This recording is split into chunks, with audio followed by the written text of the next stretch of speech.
పార్వతీ కళ్యాణాన్ని పారాయణం చేసినా కానీ లేదంటే చదివినా విన్నా కూడా స్త్రీ పురుషుల వివాహం కాని వారికి వివాహం, అలాగే అన్యోన్యమైనటువంటి దాంపత్యం, సంతానం లేని వారికి మంచి సంతానం కలుగుతుంది. అలాగే ఎన్నో అద్భుతమైనటువంటి ఫలితాలు ఉంటాయి.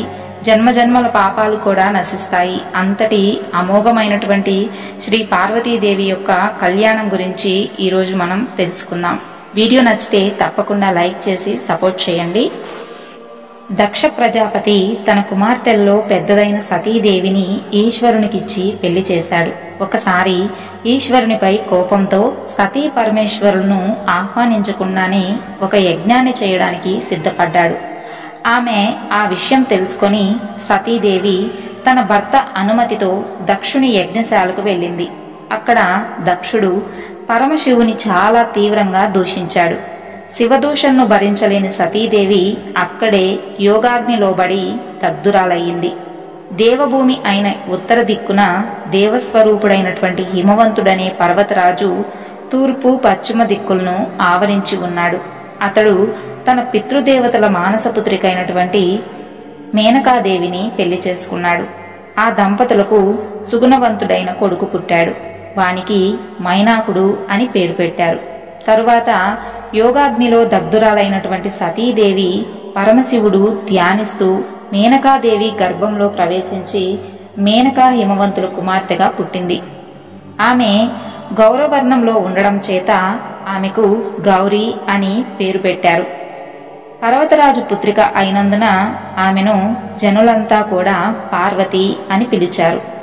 పార్వతి శుక్లపక్షంలో వచ్చే చంద్రునిలా దినదిన ప్రవర్ధమానురాలయ్యింది. కాలానుగుణంగా ఆమె యవ్వనవతి అయ్యింది. పరమశివుడు సతీదేవి వియోగాన్ని భరించలేక హిమవత్ పర్వత చర్యలలో తీవ్రమైనటువంటి తపస్సు చేయడానికి ప్రారంభించాడు.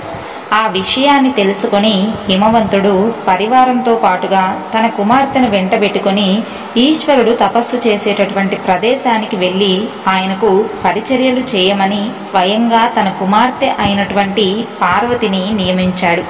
పార్వతీదేవి స్వయంగా భక్తితో పువ్వులు, సమిదలు, దర్భలు ఈశ్వరునకు సమకూర్చి పెడుతూ ఆయన తపస్సుకు భంగం కలగకుండా పరిచర్య చేస్తున్నది. తారకాసురుడు పెడుతున్న బాధలను భరించలేక దేవతలందరూ దేవేంద్రునితో కలిసి బ్రహ్మదేవుని దగ్గరకు వెళ్లారు. బ్రహ్మ ప్రత్యక్షమై దీనంగా ఉన్న వాళ్ళందరినూ చూశాడు. అప్పుడు దేవతలందరూ బ్రహ్మను గొప్పగా స్తుతించారు. స్వామి బ్రహ్మదేవ, నీకు ఎలాంటి భేద స్వరూపం లేదు. నీకు మా నమస్కారము.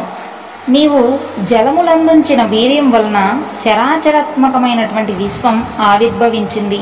అందుచేతనే నిన్ను ప్రపంచమునకు కారణుడవని చెప్తున్నారు. నీవే బ్రహ్మ, విష్ణు, మహేశ్వరులను సృష్టించి సృష్టి స్థితి సంహారములకు కారణుడవయ్యావు. స్త్రీ పురుషులను సృష్టించాలనే కోరికతో నీ దేహ భాగాలే తల్లి తండ్రులని చెప్తున్నారు.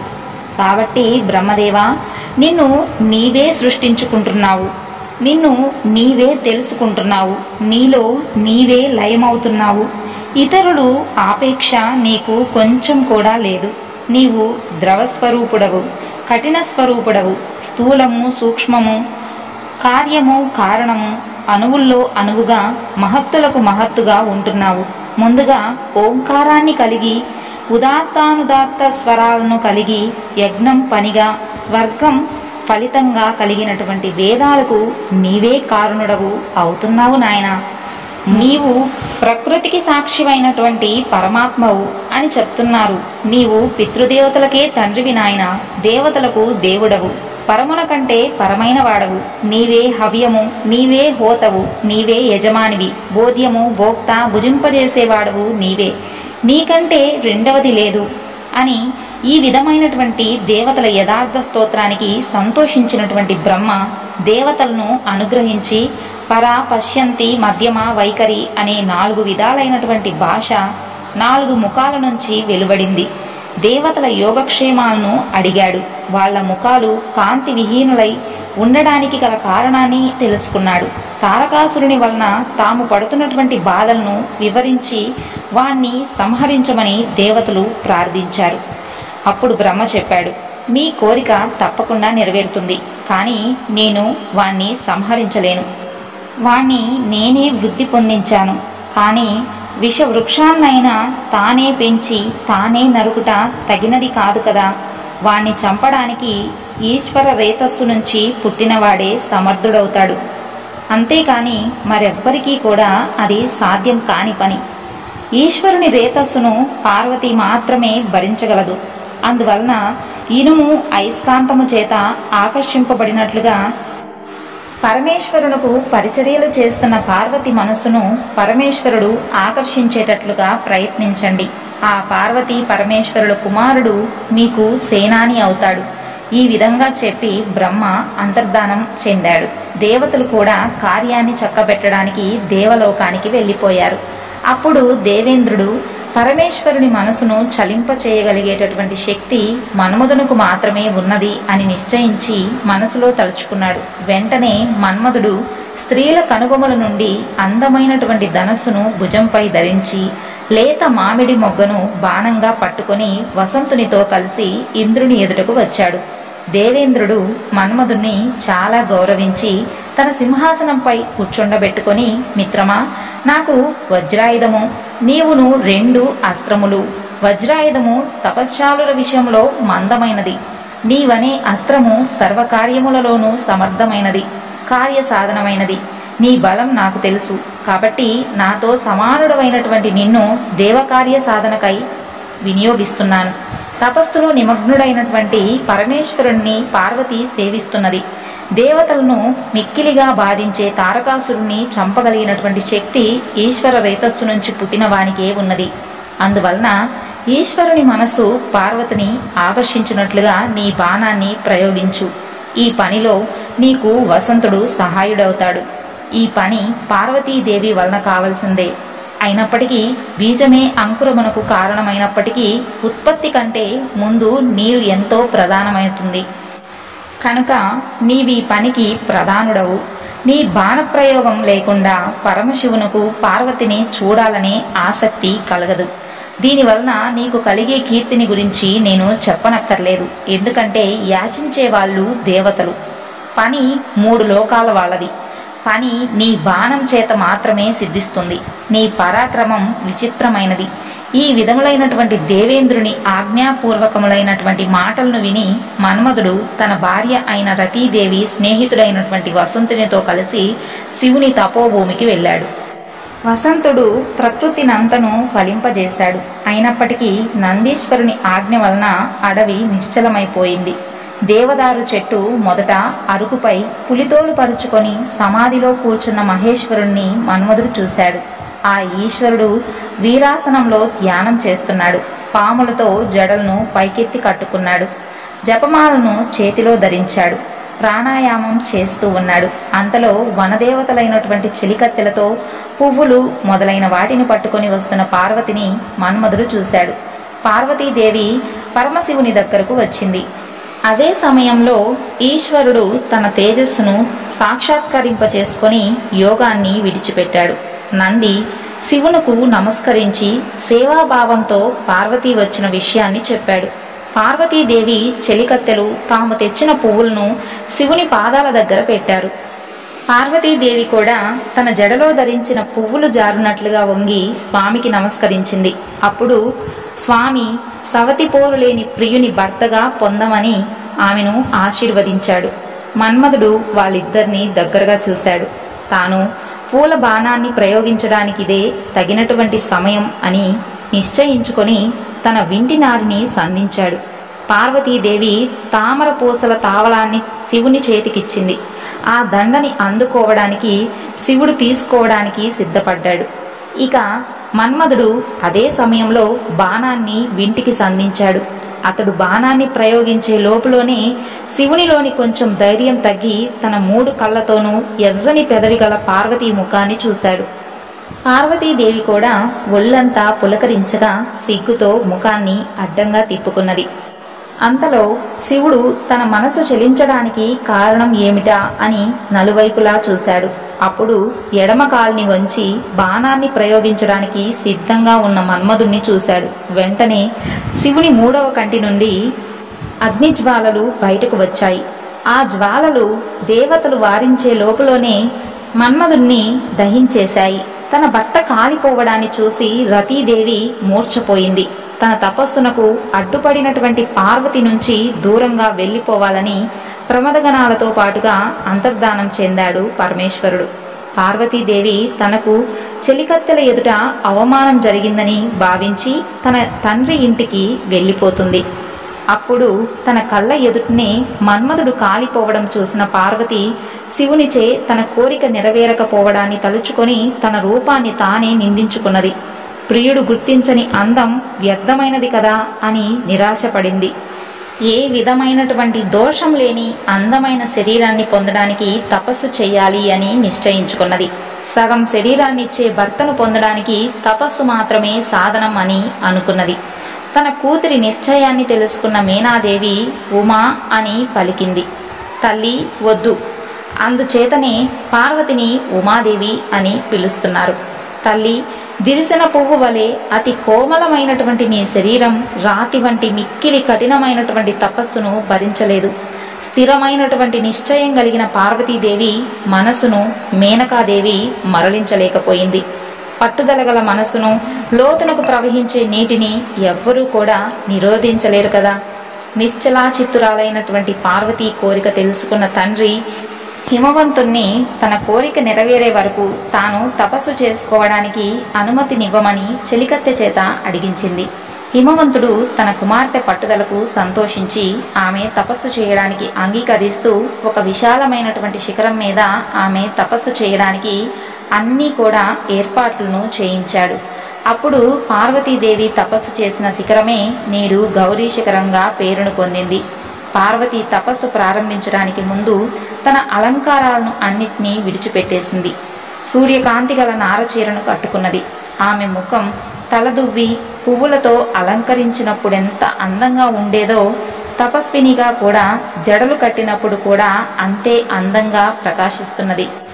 తపోనియమాన్ని అనుసరించి పార్వతి మంజత్రాటిని 3 పేటలుగా ధరించింది. దాని చేత ఆమె కంటి భాగం కందిపోయి ఎర్రగా అయ్యింది.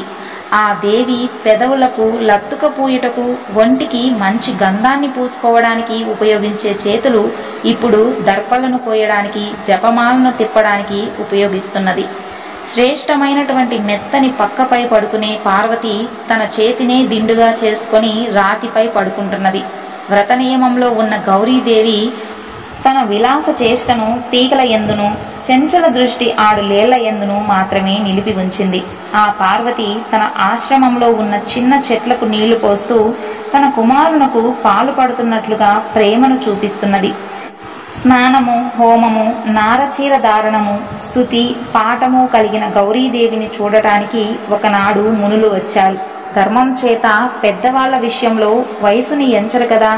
పార్వతి తపోభూమిలో పరస్పర వైరము గల జంతువులు తమ విరోధాన్ని విడిచిపెట్టడం చేతను, చెట్లు కోరిన పండ్లను ఇవ్వడం చేతను, కొత్త పర్ణశాలల్లో అగ్నిహోత్రం చేయబడడం చేతను ఆ ప్రదేశం అంతా కూడా చాలా పవిత్రమైనది. తాను చేస్తున్న తపస్సు వలన ఫలితం సిద్ధించిందని గ్రహించినటువంటి పార్వతి తమ కోమలమైన శరీరాన్ని లెక్క చేయక కఠినమైనటువంటి తపస్సునకు సిద్ధపడింది. ఆ దేవి గ్రీష్మకాలంలో 4 దిక్కుల్లోనూ ఉన్న అగ్నులతో పాటుగా 5వ అగ్నిగా సూర్యుని తేజస్సు చేత వెలుగుతూ పంచాగ్ని తపస్సు చేస్తుంది.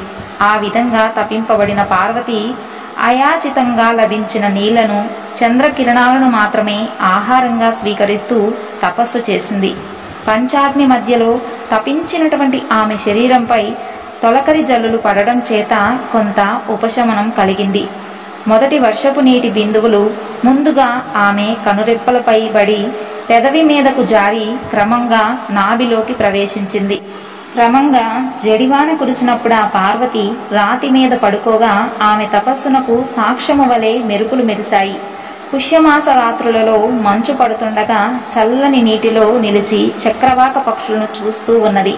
లోకంలో ఎండిపోయి రాలిన ఆకులను తినుట గొప్ప తపస్సు అని చెప్తారు. కానీ ఆ పార్వతి అలా ఎండి రాలిన ఆకులను కూడా తినకుండగా తపస్సు చేయడం వలన ఆమెను పురాణమున తెలిసిన వాళ్ళు అపర్ణ అని పిలిచారు.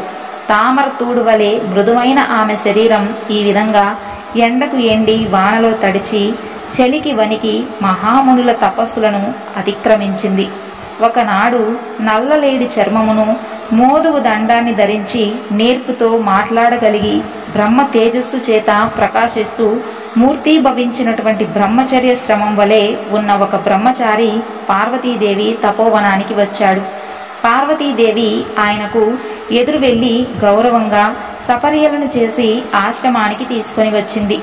చిత్తస్థైర్యం కలవాళ్లు సమానులైనప్పటికీ ఇతరులపై అధికారమైనటువంటి గౌరవాన్ని చూపిస్తారు.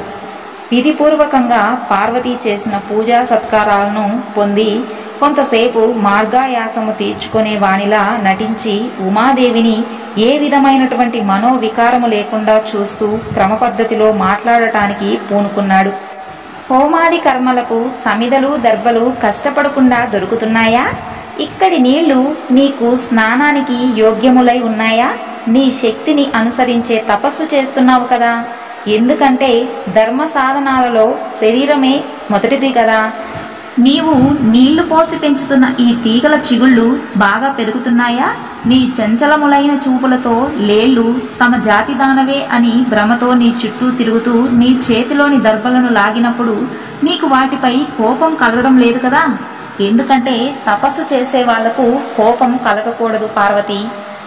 అందము పాపకార్యాన్ని చెయ్యనివ్వదు అనే మాట నీ యందు సత్యమై ఉన్నది. అందుచేతనే మునులందరూ నిన్నే అనుసరిస్తున్నారు. నీ తండ్రి అయిన హిమవంతుడు నిన్ను కుమార్తెగా పొందడం వల్ల పవిత్రుడైనట్లుగా మారి ఇతరములైనటువంటి వాటి చేత పవిత్రుడు కావడం లేదు. నీవు త్రివర్గాలలో ధర్మాన్ని మాత్రమే అనుసరించడం వలన నేను ధర్మమే త్రివర్గాలలో గొప్పదని తెలుసుకొనుచున్నాను. 7 మాటల చేత స్నేహం ఏర్పడుతుందని విద్వాంసులు చెప్తున్నారు. కావున సుందరి, నన్ను పరాయివాణ్ణిగా భావించకు. బ్రాహ్మణునకు సహజమైనటువంటి స్వభావం చేతను నీతో ఏర్పడిన స్నేహం చేతను గొప్ప సహన గుణం కల నిన్ను చూసి ఒకటి అడగాలనుకుంటున్నాను. రహస్యము కానిదైతే తప్పకుండా నీవు సమాధానం చెప్పు. మొదటి బ్రహ్మ అయిన హిరణ్యగర్భుని వంశంలో పుట్టిన దానవు. 3 లోకాల సౌందర్యము రాశిగా పోసి సృష్టించబడినటువంటి అందగత్తెవు. ఐశ్వర్య సుఖం కోసం నీవు వెదకనక్కర్లేదు. కొత్త యవ్వన వయసులో ఉన్నదానవు. ఇంతకంటే తపస్సుకు ఫలితమేమిటో చెప్పు. సాధారణంగా స్త్రీలు భరించలేని అవమానాన్ని పొందినప్పుడు ఈ విధమైనటువంటి తపస్సుకు పూనుకుంటారు. అటువంటిది నీకు ఎన్నడూ జరగదు. ఎందుకంటే ఇతరులకెవ్వరికీ లభించని విచారము లేని రూప సౌందర్యం కలదానవు. నీ తల్లిదండ్రుల వలన నీకెటువంటి అవమానం కలగదు. ఇంకా ఇతరుల వలన ఏ విధంగానూ అవమానం జరగదు. పాము పడకపై ఉన్న మణిని పొందడానికి ఎవ్వరూ సాహసించరు కదా. యవ్వనంలో ధరించవలసిన ఆభరణాలను విడిచిపెట్టి ముసలితనంలో ధరించవలసిన నారబట్టలను ఎందుకు ధరించావో చెప్పు. చంద్రుడు నక్షత్రాలతో కూడిన రాత్రి సమయంలో సూర్యోదయానికి అర్హత ఉంటుందా చెప్పు. స్వర్గాన్ని కోరి తపస్సు చేస్తున్న దానవైతే నీ శ్రమ వ్యర్థమే. ఎందుకంటే నీ తండ్రి నివాస భూములే దేవతా విహార స్థలాలు. లేదా వరుణి గురించి తపస్సు చేస్తున్న దానవైతే ఇంకా తపస్సును చాలించు. ఎందుకంటే రత్నాన్ని ధరించే వాళ్లే వెతుక్కుంటారు, కానీ రత్నం తనను ధరించే వాళ్ల కోసం వెతుకదు కదా. నీ వేడి నిట్టూర్పు వలన నీవు వరుణి కోసమే తపస్సు చేస్తున్నట్లుగా నా మనసులో సందేహం కలుగుతున్నది. నీవు వరించదగిన వాడే ఉండడు. అయినా నీవు వరించినప్పటికీ లభించని వాడెవడుంటాడు? ఆహా, నిన్ను ఇంతగా కష్టపెడుతున్న ఆ యువకుడు ఎవరో కాని తన సౌందర్య గర్వంతో మోసపోయాడని నేను భావిస్తున్నాను. ఇటువంటి స్థితిలో నిన్ను చూసిన మనసున్న ఎవరికైనా సరే మనసు మండిపోతుంది. ఓ గౌరీ, ఎంతకాలం నీవిలా కష్టపడతావు? ఇంకా నీ తపస్సును చాలించు. నేను కూడా తపస్సు చేసిన వాడినే. కావాలంటే నా తపస్సులో సగభాగాన్ని నీకిస్తాను. దానివలన నీవు కోరిన ప్రియుణ్ణి నీవు పొందవచ్చు. అతడెవడో నాకు చెప్పు అని ఈ విధంగా బ్రహ్మచారి అయిన బ్రాహ్మణుడు అడగ్గా సిగ్గుతో తాను చెప్పలేక పక్కనే ఉన్న తన చెలికత్తె వైపు క్రీగంటితో సైగ చేసింది. అప్పుడు ఆ పార్వతి చెలికత్తె బ్రహ్మచారితో చెప్పింది, విద్వాంసుడా, మా పార్వతిని గురించి తెలుసుకోవాలని నీకు కుతూహలంగా ఉన్నది. చెబుతాను విను. ఈమెను దేవేంద్రుడు మొదలైన సంపన్నులైనటువంటి నలుదిక్పాలకులకు పెళ్లి చేసుకోవడానికి సిద్ధపడినప్పటికీ వాళ్ళని తిరస్కరించి రూపం చేత జయింపశక్యం కానివాడు, మన్మధుణ్ణి జయించినవాడు అయిన మహేశ్వరుణ్ణి భర్తగా పొందదలచి తపస్సు చేస్తున్నది. కాబట్టి పూర్వము మన్మధుడు ప్రయోగించిన బాణాన్ని ఈశ్వరుడు ఓంకారంతో కోపించగా అది వెనక్కి వచ్చి ఈ పార్వతి గుండెలో గాఢంగా నాటుకున్నది. అప్పటి నుండి తండ్రి ఇంట మదనావస్థను పొందిన పార్వతి నుదిటిపై చందనాన్ని పూసుకున్నప్పటికీ ఒక్కనాడు కూడా ఉపశమనాన్ని పొందలేదు. మంచుతో గట్టిపడినటువంటి రాతి పలకపై పడుకోగా ఈమె శరీరపు వేడికి ఆ మంచు పలక కరిగిపోయింది, కానీ ఈమెకు చల్లదనం మాత్రం కలగలేదు. తన ప్రియుని చిత్రాన్ని పటంలో గీసి, ప్రియుడా, నీవు అన్నీ తెలిసిన వాడవని పండితులు చెబుతున్నారు, మరి నీపైనే మనసును నిలిపిన నన్నెలా తెలుసుకోలేకపోతున్నావు అని ప్రశ్నించేది. అలా రాత్రి 3 జాములు మెలకుగా ఉండి 4వ జామున క్షణకాలం కన్నులు మూసి శివుడు వచ్చి వెళ్ళిపోతున్నట్లుగా కలగని, నీలకంఠ ఎక్కడికి వెళ్ళిపోతున్నావు అని పలవరిస్తూ మేలుకునేది. జగన్నాథుడైనటువంటి ఆ పరమేశ్వరుని ఎన్నటికీ చూడలేక తండ్రి అనుమతిని తీసుకొని తపస్సు చేయాలనే ఆలోచనలతో మాతో కలిసి ఈ తపోవనానికి వచ్చింది. ఈమె తపస్సు ప్రారంభించే ముందు నాటినటువంటి విత్తనం మొలకెత్తి పెద్ద చెట్టై పుష్పించి ఫలించి ఈమె తపస్సుకు సాక్ష్యంగా నిలిచింది. కానీ ఈమె కోరిక మాత్రం ఇంకా మొలకెత్తనే లేదు. తపస్సు చేత కృషించిపోయిన పార్వతిని చూస్తున్న మాకు ఎండిపోయిన నాగేటి చాలును తడిపిన దేవేంద్రునిలా దుర్లభుడైనటువంటి ఈశ్వరుడు ఎన్నడు గ్రహిస్తాడో ఏమో అని మేము తెలుసుకోలేకపోతున్నాము. అసలు స్వామి ఎప్పుడు అనుగ్రహిస్తాడో కూడా మాకు అర్థం కావడం లేదు. ఈ విధంగా పార్వతి హృదయాన్ని రహస్యం లేకుండా చెప్పిన చెలికత్తె మాటలను విని బ్రహ్మచారి, ఓయి, నీ చెలికత్తె చెప్పిన మాట నిజమేనా అని అడిగాడు. అప్పుడు పార్వతి నమస్కరించి జపమాలను మోచేతిలో వేసుకొని సిగ్గుపడుతూనే బ్రహ్మచారితో చెప్పింది, వేద విధుల్లో శ్రేష్ఠుడా, నీవు విన్నదంతా నిజమే. ఉన్నత పదవిని పొందడానికి తపస్సే తగిన సాధనం కదా, కోరికలకు పొందరాని విషయం లేదు కదా.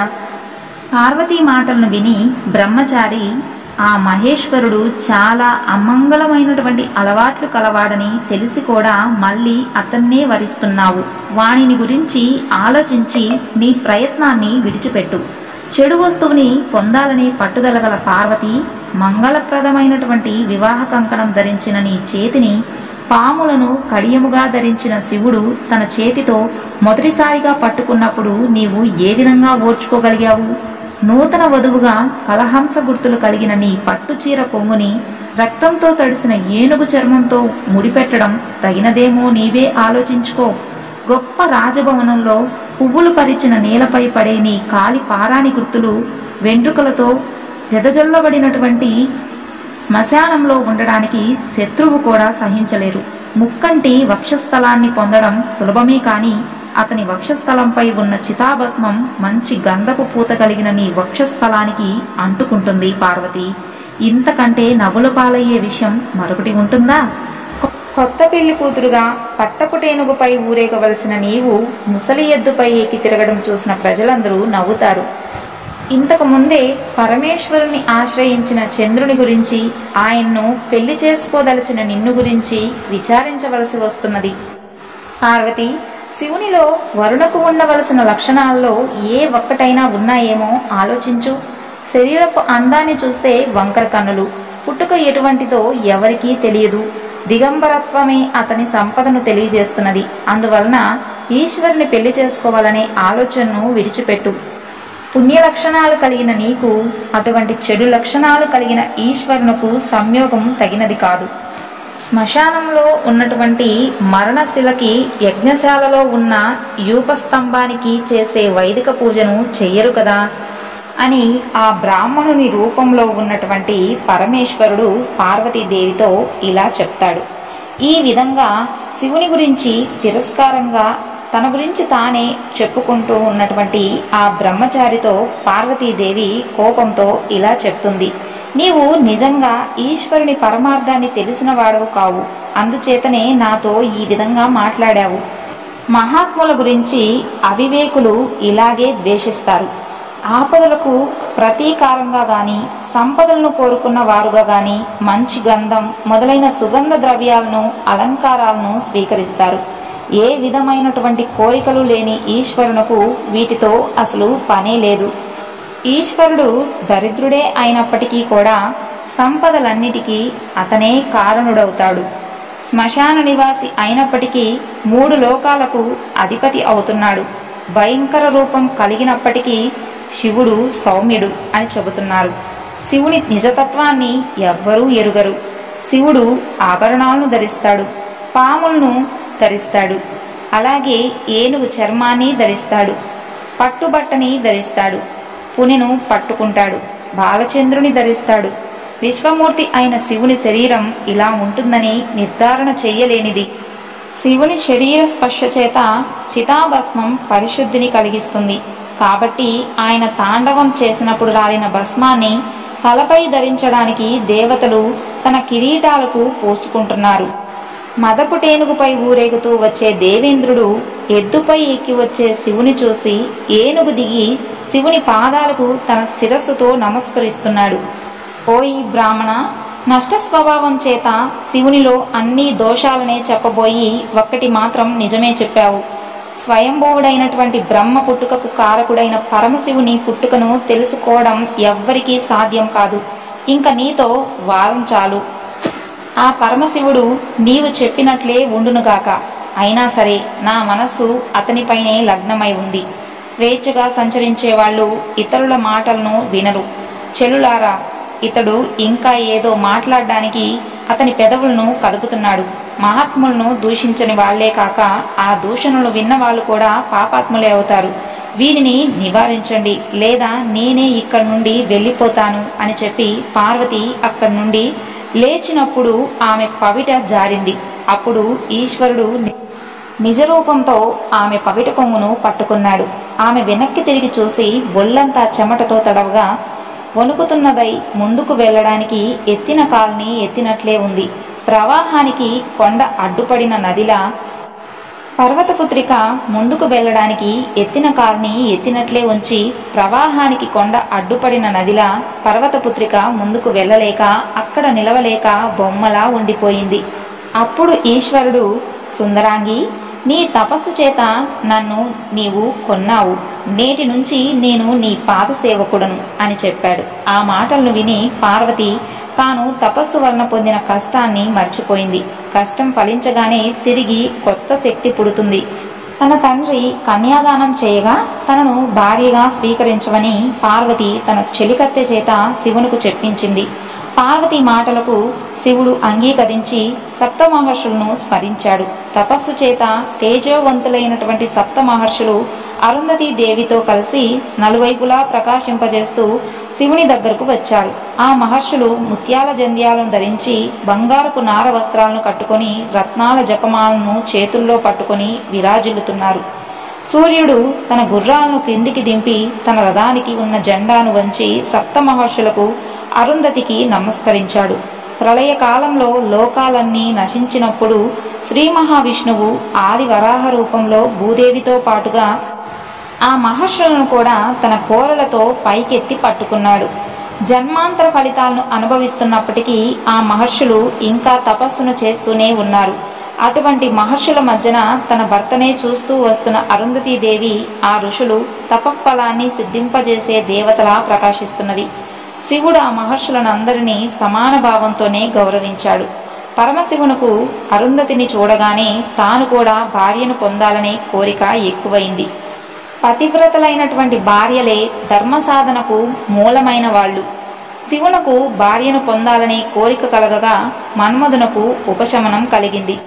సాంగముగా 4 వేదాలను అధ్యయనం చేసిన ఆ మహర్షులు సంతోషంతో జగద్గురువైనటువంటి పరమశివునితో చెప్పారు, మేము వేదాలను నియమపూర్వకంగా అభ్యసించినందుకు, విధి ప్రకారంగా హోమం చేసినందుకు, మేము చేసిన తపస్సునకు నేడు మాకు ఫలితం సిద్ధించింది. జగత్కు ప్రభువైనటువంటి నీవు మమ్మల్ని స్మరించడం వలన మా కోరిక సిద్ధించింది. నిన్ను మనసులో కలిగిన వాడే పూజ్యుడైనప్పుడు నీ మనసులో ఉన్నవాళ్ళు పూజ్యుల్లో శ్రేష్ఠులవుతున్నారు. ముందే మేము సూర్యచంద్రుల కంటే ఉన్నతమైనటువంటి స్థానాన్ని పొంది ఉన్నాము. ఇప్పుడు నీవు మమ్మల్ని స్మరించడం వలన ఇంకా ఉన్నతమైన స్థానాన్ని పొందిన వాళ్ళమయ్యాము.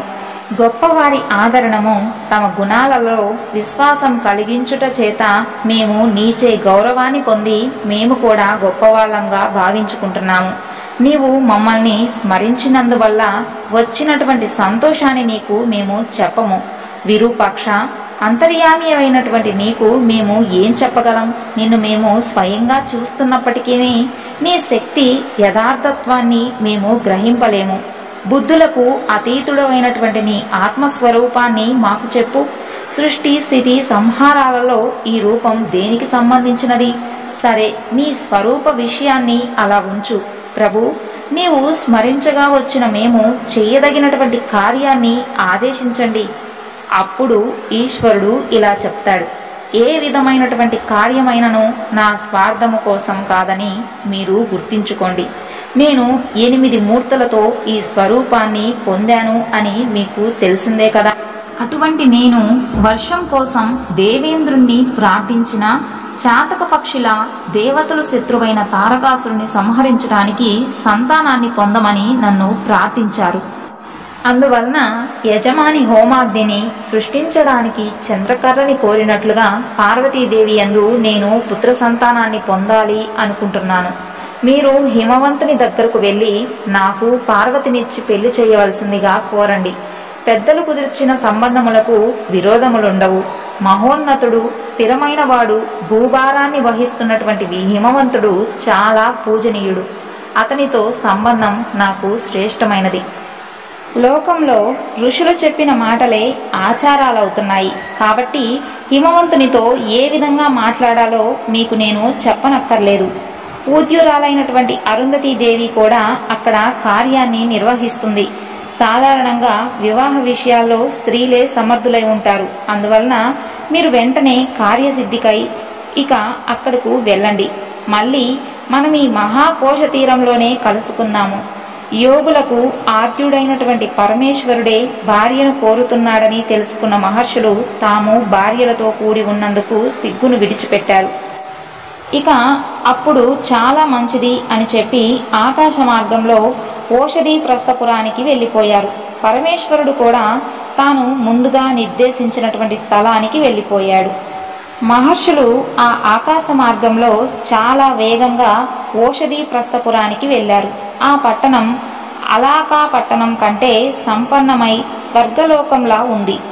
మహర్షులు ఆ పట్టణాన్ని చూసి స్వర్గం కోసం చేసే పుణ్యకార్యాలు మోసమే అని భావించారు. ద్వారపాలకులు ఆ మహర్షులను చూస్తూ ఉండగానే వాళ్ళు హిమవంతుని మందిరానికి వెళ్ళారు. హిమవంతుడు పూజా ద్రవ్యములతో మహర్షులకు ఎదురు వెళ్లి స్వాగతించాడు. స్వయంగా మహర్షులను సత్కరించిన తరువాత హిమవంతుడు తానే దారి చూపుతూ అంతఃపురానికి తీసుకుని వెళ్ళాడు. అక్కడ ఋషులను కర్రలతో చేయబడిన ఉన్నతాసనాలపై కూర్చోబెట్టి తానొక ఆసనంపై కూర్చొని మహర్షులతో చెప్పాడు, ఊహించని మీ దర్శనం నాకు మేఘం లేని వర్షంలాగాను, కనిపించని పువ్వులు పండ్లుగాను తోస్తున్నది. మీ అనుగ్రహం వలన నేను మూఢుడు జ్ఞాని అయినట్లుగా, ఇనుము బంగారమైనట్లుగాను, భూమి నుండి స్వర్గానికి వెళ్ళినట్లుగాను భావిస్తున్నాను. సత్పురుషులు నివసించిన ప్రాంతాన్ని తీర్థమని చెబుతారు కాబట్టి నేను ఈనాటి నుండి ప్రాణులను పవిత్రులను చేయగలవాడనని భావిస్తున్నాను. బ్రాహ్మణోత్తములారా, నా శిరస్సుపై గంగ పడడం చేతను పరిశుద్ధములైన మీ పాద జలం చేతను నేను పరిశుద్ధుడనయ్యానని భావిస్తున్నాను. ఓ మునులారా, జంగమ స్థావరాత్మకమైన 2 శరీరాలను కలిగినప్పటికీ 2 విధాలుగా నా శరీరం పవిత్రమైనది. స్థావరాత్మకమైన దేహం మహర్షుల పాదధూళి చేతను, జంగమాత్మకమైన దేహం మహర్షుల కార్యాన్ని సిద్ధింపచేయడం చేతను అనుగ్రహింపబడినది. నా శరీర అవయవాలు దిక్కులకు వ్యాపించినప్పటికీ అవి మహర్షుల రాక వలన కలిగే సంతోషాన్ని భరించలేకపోతున్నాయి. తేజోరూపులైన మీ దర్శనం వలన నాలో ఉన్న రజోగుణము తమోగుణము 2 నశించాయి. నేను మీకు చెయ్యవలసినటువంటి పని ఏమీ లేదు. ఏదైనా ఉంటే నన్ను పరిశుద్ధిని చేయడానికే మీరు వచ్చినట్లుగా భావిస్తున్నాను. మీకు కోరికలు లేకపోయినప్పటికీ మాకు ఏ పనైనా ఆదేశించండి. ప్రభువులు ఆజ్ఞాపించడమే అనుగ్రహం అవుతుంది. ఇదిగో నేను, ఈమె నా భార్య, ఈమె నా కూతురు. మీకు ఏ కార్యం ఎవరి వలన ఏం జరగాలో ఆదేశించండి. బంగారము మొదలైన సంపదలకు లెక్కలేదు. ఈ విధంగా పలికినటువంటి హిమవంతుని మాటలు గుహాలలో ప్రతిధ్వనించినట్లుగా సృష్టములయ్యాయి.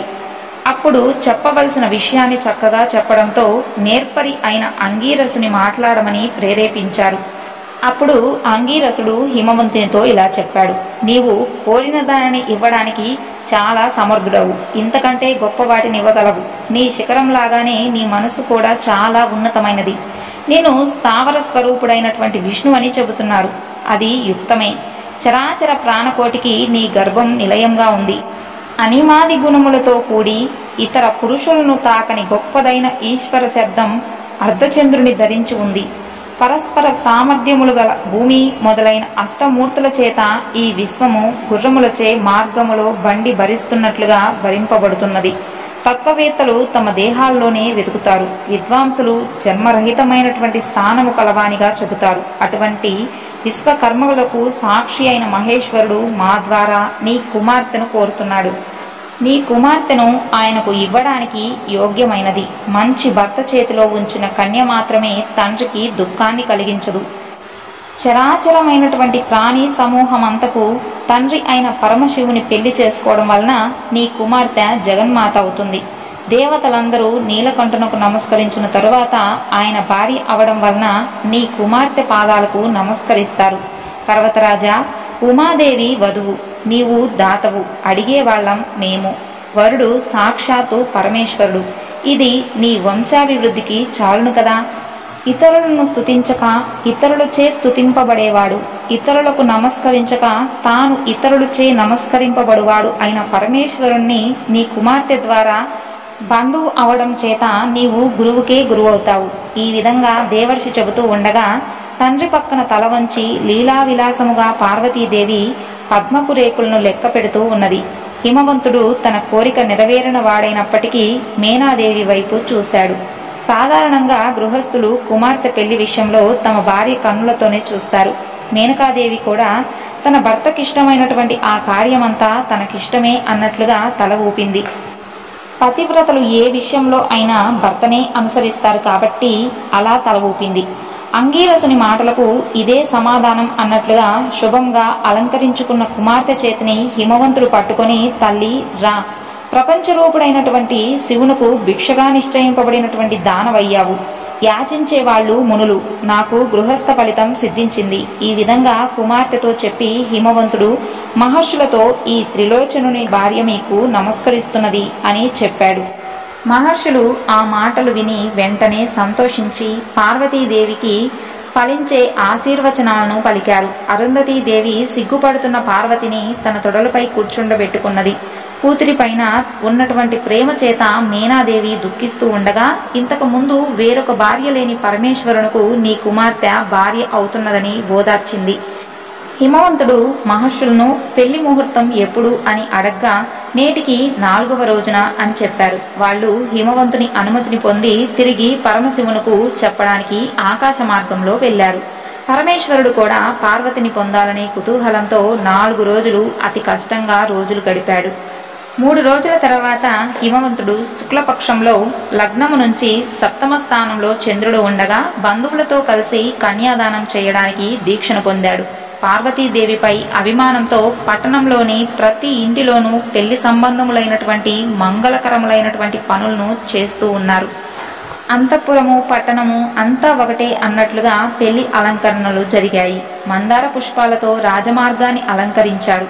పట్టు వస్త్రాలతో నగరం అంతా కూడా జెండాలను నిలబెట్టారు. బంగారపు తోరణాలతో అలంకరించారు.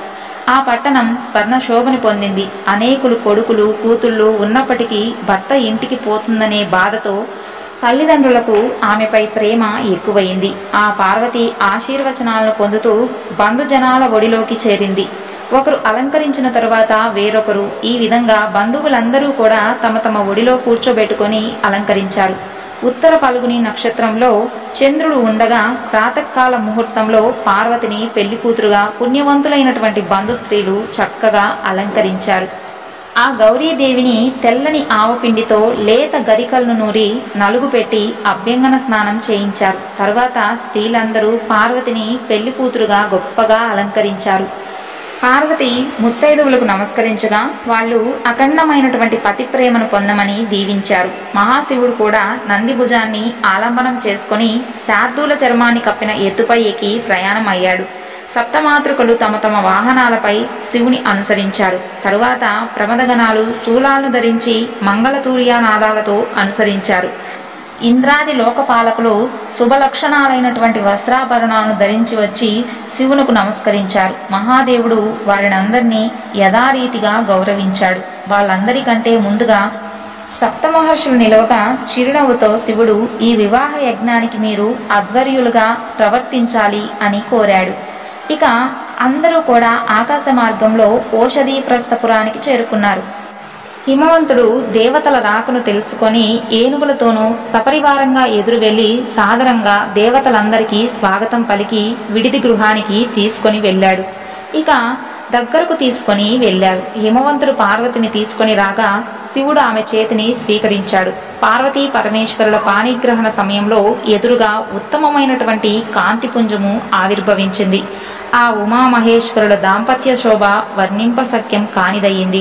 ఆ దంపతులు ఎత్తైన అగ్నిజ్వాలల చుట్టూ ప్రదక్షిణ చేశారు. పురోహితుని మాటను అనుసరించి ఆ దంపతులు 3 సార్లు ఆ అగ్నికి ప్రదక్షిణం చేశారు. వధువైనటువంటి పార్వతిని బ్రాహ్మణులు ఆశీర్వదించారు. తల్లి, ఈ అగ్ని మీ వివాహ కర్మకు సాక్షి అయింది. నీ భర్త అయినటువంటి శివునితో కలిసి నిర్విచారముగా ధర్మాన్ని ఆచరించుము అని పార్వతీ పరమేశ్వరుల కళ్యాణం ప్రజాపత్యమనే వివాహ పద్ధతిలో జరిగింది. భవానీదేవి చెవులను విస్తరించి యాజ్ఞికుల మాటలను శ్రద్ధగా విన్నది. తరువాత ధ్రువ నక్షత్రాన్ని చూడమని చెప్పగా సిగ్గుతో తల ఎత్తి చూసింది. ఈ విధంగా పురోహితుని చేత నిర్వహింపబడినటువంటి పాణిగ్రహణ కార్యమైన తరువాత దంపతులు మేనా హిమవంతులకు నమస్కరించి తరువాత పితామహునకు నమస్కరించారు. బ్రహ్మ కళ్యాణి వీరమాతవు కమ్ము అని దీవించాడు. బృహస్పతి పార్వతీ సమేతుడైన శివుని చూసి మనసులో శాంతిని పొందాడు. తరువాత ఆ దంపతులు చతురస్ర వేదికపై బంగారపు ఆసనాలపై కూర్చొని లోకాచారాన్ని అనుసరించి పరస్పరం తడిసినటువంటి అక్షంతలను చల్లుకున్నారు. ఇక లక్ష్మీదేవి పొడవైన నాళం కల పద్మాన్ని కొడుకుగా పట్టుకున్నది. సరస్వతీదేవి సంస్కృత ప్రాకృత రూపములైన 2 విధాలైన భాషలతో స్తుతించింది. ఈ విధంగా దంపతులైన పార్వతీ పరమేశ్వరులకు ముందుగా పార్వతీదేవి మనస్సంకల్పం చేత వినాయకుడు జన్మించాడు. తరువాత దేవకార్యమైనటువంటి తారకాసుర సంహారం నిమిత్తమై పరమేశ్వరుని రేతస్సు నుంచి మరొక పుత్రుడు జన్మించాడు. అతనికి సుబ్రహ్మణ్య స్వామి అని, కార్తికేయుడని, షణ్ముఖుడని వివిధ పేర్లు ఉన్నాయి. ఈ విధమైనటువంటి పవిత్రమైనటువంటి పార్వతీ కళ్యాణాన్ని భక్తితో చదివిన వాళ్ళకి, విన్న వాళ్ళకి అనేక శుభాలు కలుగుతాయి. పుత్రులు లేని వాళ్ళకి సుగుణవంతులైనటువంటి పుత్రులు జన్మిస్తారు. పెళ్లి కాని స్త్రీ పురుషులకు అన్యోన్యమైనటువంటి అనుకూలమైనటువంటి సహచరులు లభిస్తారు. ఇది నిరాకారుడైనప్పటికీ లోక కళ్యాణం కోసమే సాకారుడై లోకాచారాన్ని అనుసరించి దాంపత్య సుఖాన్ని అనుభవించినటువంటి పరమాత్ముని మాయా విలాసము. సర్వం శ్రీ లలితార్పణమస్తు. స్వస్తి.